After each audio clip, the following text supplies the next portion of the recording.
అదేవిధంగా future city ఇక్కడ ఉన్న నగరాన్ని విస్మరించి లేని నగరాన్ని సృష్టించే ప్రయత్నంలో ఇక్కడంతా కూడా హైదరాబాద్ నగరం, గ్రేటర్ హైదరాబాద్ నగరం అంతా కూడా అయోమయం సృష్టించే ప్రయత్నం జరుగుతూ ఉంది. ఇక్కడ జరగాల్సిన పనులన్నీ కూడా తీసుకుపోయి అక్కడ చేస్తూ అంటారు. మెట్రో ట్రైన్ అక్కడ తీసుకెళ్తా అంటారు. ఇక్కడ నార్త్ సిటీకి చాలా అవసరం ఉందని చెప్పినప్పుడు అంతా కూడా ప్రజలు డిమాండ్ చేస్తే ప్రకటించారు, కానీ ఆ దిశగా అడుగులు వేసే విధంగా ఎక్కడో కనపట్లేదు. అంతేకాకుండా మరి ఉన్న రేపు రాబోయే ఫెసిలిటీస్ అన్నిటి కూడా స్పోర్ట్స్ స్టేడియం కానివ్వండి, ఏఐసిటీ కానివ్వండి, ఇతరాతర అన్ని వసతులు కూడా తీసుకుపోయి ఫోర్త్ సిటీలో పెడతానికి ప్రయత్నం చేస్తూ ఉన్నారు. ఫోర్త్ సిటీలో ఏం లేదు, అంతా అడివే ఉంది. దాదాపు సంవత్సరం కావస్తూ ఉంది.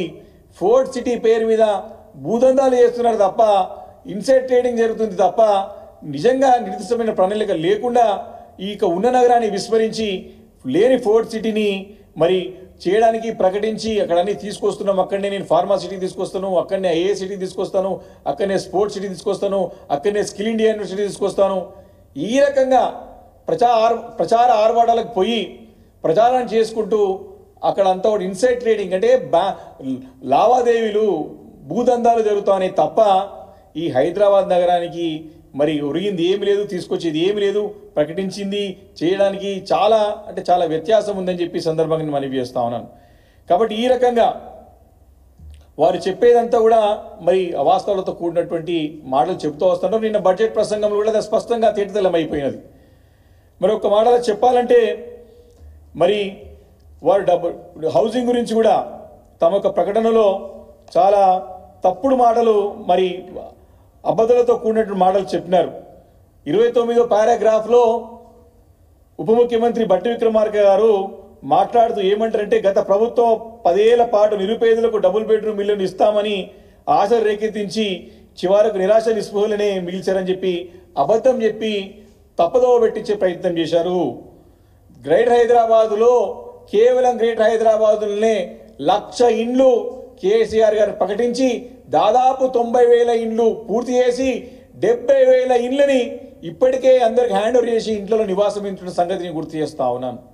వారు మాత్రం గత బడ్జెట్లో మరి నియోజకవర్గానికి 3,500 ఇంధనం బిల్లు ఇస్తామని చెప్పి గత సంవత్సరం కూడా 22,500 కోట్ల రూపాయలు ఇస్తామని చెప్పి ఒక్క రూపాయి కూడా ఖర్చు పెట్టినటువంటి దాఖలాలు కాలేదు, సందర్భం లేదని చెప్పి సందర్భంగా మనవి చేస్తా ఉన్నాను. ఈ రకంగా తప్పుదో పట్టించే ప్రయత్నం చేశారు ఉప ముఖ్యమంత్రి గారు, ఫైనాన్స్ మినిస్టర్. ఈ సందర్భంగా మనవి చేస్తాను. అంతేకాకుండా వారు ఎంత ఘోరమైనటువంటి గ్రేటర్ హైదరాబాద్ సంబంధించి మున్సిపల్ కార్పొరేషన్ కానివ్వండి, హెచ్ఎండబ్ల్యూఎస్, ఈ రెండు కూడా ప్రధానమైనటువంటి జలమండలి కానివ్వండి, హైదరాబాద్ జలమండలి సంస్థ కానివ్వండి, గ్రేటర్ హైదరాబాద్ మున్సిపల్ కార్పొరేషన్ కానివ్వండి, గత సంవత్సరం కేటాయించినటువంటి నిధులనే కేటాయిస్తూ మళ్ళీ అదే తప్పుడు ప్రయత్నం చేస్తూ ఉన్నారు. వారు ఇచ్చిన డబ్బులంతా కూడా జీతభత్యాలకి కట్టే బ్యాంక్ ఇంట్రెస్ట్లకి లోన్లకి పోతే తప్ప అదనంగా వారు ఇచ్చే నిధులు ఏం కనపట్లేదు. ఇంత ఘోరమైన పరిస్థితి ఈరోజు హైదరాబాద్ నగరంలో ఉందంటే గడిచిన సంవత్సరం కాలం పాటు దాదాపు 40% వీధి లైట్లు కూడా ఈరోజు హైదరాబాద్ నగరంలో వెలగట్లేదు. అంతేకాదు వీధి లైట్ల నిర్వహణ కూడా ఈ యొక్క ప్రభుత్వానికి చేతగా అవుతలేదంటే ఎంత అసమర్థ ప్రభుత్వమో ఈరోజు రాష్ట్రంలో ప్రజలు అర్థం చేసుకోగలుగుతారు. ఈరోజు గ్రేట్ హైదరాబాద్ నగరంలో కేసీఆర్ గారు రోజు అత్యంత పకడ్బందీగా లా అండ్ ఆర్డర్ కంట్రోల్ ఉండాలని చెప్పి 10 లక్షల సీసీటీవీ కెమెరాలు ఏర్పాటు చేయాలి అని చెప్పేసి ఒక నిర్దిష్టమైన సంకల్పంతో ముందుకు వస్తే దాదాపు మేము సీసీటీవీ కెమెరాలు ఇన్స్టాలేషన్ చేసిన వాటిని మెయింటెనెన్స్ చేయలేని పరిస్థితిలో ఈరోజు ప్రభుత్వం ఉన్నది, గ్రేటర్ హైదరాబాద్ మున్సిపల్ కార్పొరేషన్ ఉన్నది. సీసీటీవీ కెమెరాలు పని చేయట్లేదు అని దాదాపు పోలీసు డిపార్ట్మెంట్ నుంచి ఎన్ని విరుదులు వచ్చినా ఇబ్బందులు వచ్చినా వాళ్ళు ఎంత మొత్తుకున్నా ఈ ప్రభుత్వం కానివ్వండి, ఈ యొక్క మున్సిపల్ కార్పొరేషన్ కానీ పట్టించుకునేటువంటి పాపాన పోలేదని చెప్పి సందర్భంగా మనవి చేస్తా ఉన్నాను. గతంలో ఇదే హైదరాబాద్ నగరానికి మా నాయకత్వంలో కేటీఆర్ గారు గతంలో మున్సిపల్ శాఖ మంత్రిగా ఉన్నప్పుడు ఇదే గ్రేటర్ హైదరాబాద్ మున్సిపల్ కార్పొరేషన్కి ఈ తెలంగాణ రాష్ట్రంలో ఉన్నటువంటి అనేక మున్సిపాలిటీలకి ఎన్నో అవార్డులు రివార్డులు అందుకున్నటువంటి ఘనత తెలంగాణ రాష్ట్ర ప్రభుత్వానికి గతంలో కేసీఆర్ గారి నాయకత్వంలో ఉండే.